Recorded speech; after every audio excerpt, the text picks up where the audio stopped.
Hospital മേഖലയിൽ ഒരു management ജോലി, അതും ഒരു ഇൻ്റർനാഷണലി റെപ്യൂട്ടഡ് ആയിട്ടുള്ള ഒരു ബ്രാൻഡിൽ ഒരു മാനേജ്മെൻറ്റ് ജോലി എന്നുള്ള സ്വപ്നം കാണുന്ന ഒരുപാട് പേരുണ്ട്. പക്ഷേ അതിനു വേണ്ടിയിട്ട് ശ്രമിക്കുന്ന ഒരു ഭൂരിഭാഗം ആളുകളും ആ ഒരു സ്വപ്നം കാണുന്ന ലെവലിലേക്ക് എത്തിപ്പെടാറില്ല.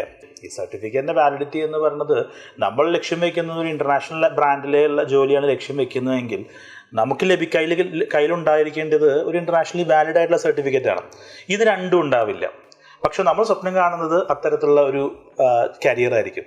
തീർച്ചയായിട്ടും നിങ്ങൾ പഠിക്കുന്ന പ്രോഗ്രാമിലെ സിലബസ് അത് എത്രമാത്രം അപ്ഡേറ്റഡ് ആണ്, ഇൻഡസ്ട്രിയിൽ എത്രമാത്രം റെലവൻ്റ് ആണ്, ഇത് കഴിഞ്ഞ് വരുമ്പോൾ നിങ്ങൾക്ക് കിട്ടുന്ന സർട്ടിഫിക്കറ്റ് ഒരു ഇൻ്റർനാഷണലി വാലിഡ് ആയിട്ടുള്ള സർട്ടിഫിക്കറ്റ് ആണോ അല്ലയോ, ഇതിനെക്കുറിച്ചൊക്കെ അറിഞ്ഞിട്ട് വേണം ഒരു തീരുമാനം എടുക്കാൻ. ഫീസ് മാത്രം അല്ലെങ്കിൽ ഓൺലൈനാണോ ഓഫ്ലൈനാണോ എന്നത് മാത്രമായിരിക്കരുത് ക്രൈറ്റീരിയ.